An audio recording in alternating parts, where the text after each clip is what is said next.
guys, this is Pankaj from Kiran Academy. I'm taking care of placement. आज आपण एक नवीन success story घेऊन आलेलो आहे साक्षी यांची. त्यांचं एज्युकेशन झालेलं आहे Yashoda technical campus Satara in BTech CSC in the year 2025. चला तर बोलूया साक्षी यांची. Hi Sakshi. Hello sir. First of all congratulations for your placement. Thank you sir. So Sakshi, तुमची किरण अकॅडमी मध्ये जर्नी कशी राहिली?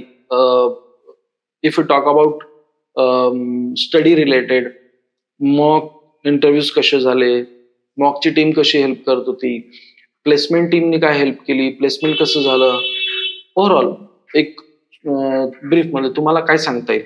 मी किरण अकॅडमी मध्ये फेब्रुवारीच्या बॅच पासून जॉईन झाले होते as a Java backend developer साठी. तर तिथं आधी पलक मॅम आम्हाला ट्रेनर होत्या. त्यांनी आम्हाला कोड, जावा, एसक्यूएल आणि HTML CSS बद्दल शिकवलं होतं. आणि त्यातूनच साइड बाय साइड माझे मॉक इंटरव्ह्यूज पण चालू होते, जे की डेली बेसिसवर जे वीक मध्ये जे कन्सेप्ट व्हायचे तर त्याच्यावरती मॉक इंटरव्ह्यूज व्हायचे.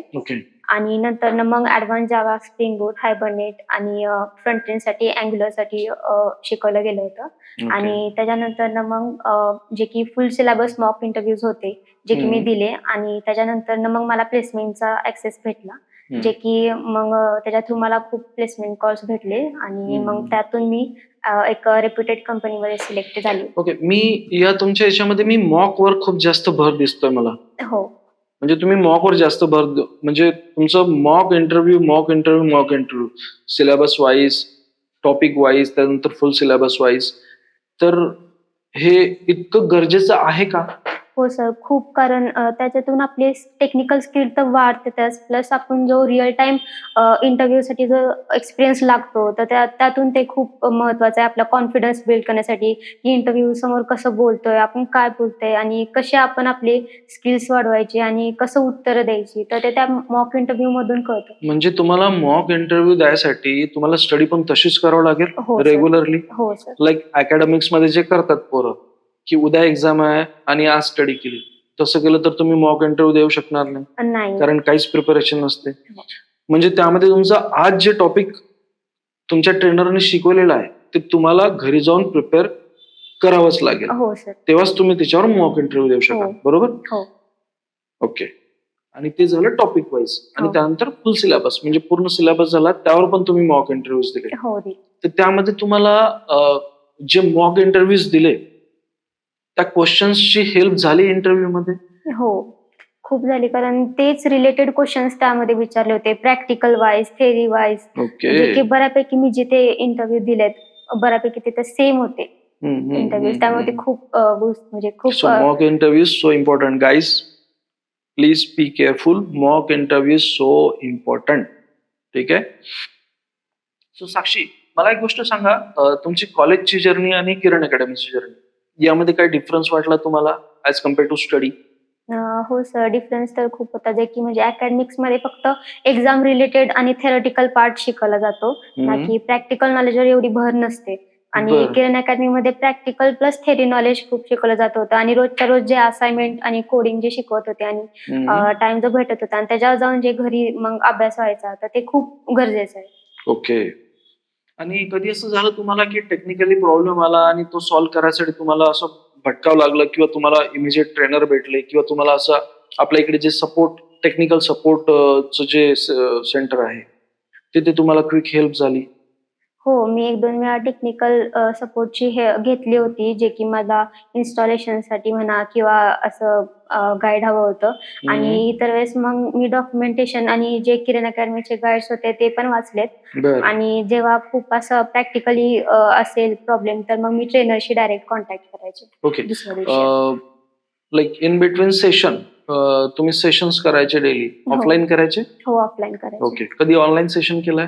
हो, फ्रंट एंड साठी अँग्युलर मी ऑनलाईन केलं. तुम्हाला व्हिडिओ त्याचे भेटले? हो. बरोबर. हो. तर व्हिडिओ मधून प्रत्येक वेळेस असं होते का की व्हिडिओ वर डिपेंड राहून तुमची स्टडी होते, की तुम्हाला स्वतःचे नोट्स पण बनवावं लागते? नाही, टोटली व्हिडिओवरती डिपेंड पण नाही. स्वतःचे नोट्स पण खूप इम्पॉर्टंट आहे. हो. बरोबर. ओके. त्याने काय फायदा होतो?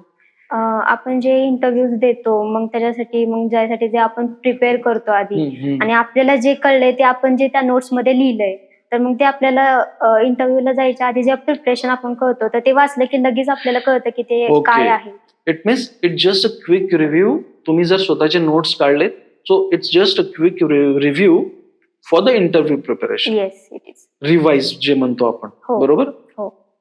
ठीक आहे. साक्षी, तुम्ही स्वतःला येत्या 5 वर्षात कुठे बघताय? येत्या 5 वर्षामध्ये मला म्हणजे असा एकदम हे नाही की मी तुम्हाला विचारतोय आता की तुम्हाला अवघड वाटत असेल तर ठीक आहे, पण तुम्हाला तुमच्या मनात काहीतरी असेल की 5 वर्षात तुम्हाला बनायचं आहे काहीतरी. सो आता तुम्ही आयटी फील्डमध्ये एंटर पण केलाय, जॉब पण लागलाय. सो तुम्हाला काय वाटतं की म्हणजे टू बी फ्रँक, जे तुम्हाला वाटत असेल की नाही तुम्हाला मॅनेजर व्हायचं आहे, एक सिनियर मॅनेजर, टीम लीड व्हायचं आहे, किंवा तुम्हाला डेव्हलपमेंट मध्ये अजून काहीतरी करायचं आहे, व्हॉट एव्हर तुमची जे काही इच्छा असेल तुम्हाला, हो, ते मला तुम्ही सांगू शकता. मला एका मोठ्या कंपनीत मला सिनियर सॉफ्टवेअर डेव्हलपर म्हणूनची पोस्ट करायची, जे की मला आता 5 वर्षाचा एक्सपिरियन्स होणार आहे माझा तो. तर ते माझं गोल आहे की मी ते अचीव्ह करावं. ओके. सो 5 वर्षात नक्कीच तुम्ही कराल तुमचं स्वप्न पूर्ण. हो सर. सो किरण अकॅडमीचे विशेष त्याकरता आहे, आमचा सपोर्ट पण राहीलच तुम्हाला. ठीक आहे. बाकीचे आता तुमचं एंट्री झालेलं आहे आयटी फील्डमध्ये, तुम्ही आता कंपनीमध्ये प्लेस झाले आहे. हो. पण जे आता काही स्टुडंट्स आहेत, जे आपले किरण अकॅडमीचे म्हणा किंवा बाहेरचे भरपूर लोक आहेत की जे जॉब सर्च करतायत, त्यांच्यासाठी काही मेसेज, काही टिप्स? हो, त्यांच्यासाठी एकच मेसेज असेल की डेली बेसिसवर निदान 2 ते 3 तास तरी अभ्यास करणं खूप गरजेचं आहे आणि ते पण प्रॅक्टिकली खूप गरजेचं आहे. आणि मॉक इंटरव्ह्यूज म्हणजे ते इम्पॉर्टंट आहे, जे की त्यांचं कॉन्फिडन्स आणि टेक्निकल स्किल्स ग्रोथ करण्यासाठी आणि रिअल टाइम इंटरव्ह्यूज कसे असतात ते एक्सपिरियन्स गेन करण्यासाठी खूप महत्वाचं आहे. सो ते मॉक इंटरव्ह्यूज देणे खूप गरजेचं आहे. Good. Okay. Okay Sakshi, that's all. Okay. All the best for your future and thanks a lot for coming. Thank you. Okay. So guys, ही होती साक्षीची जर्नी. ठीक आहे. नेक्स्ट या चेअरवर तुम्ही पण असू शकता. So keep learning and keep growing. Thank you.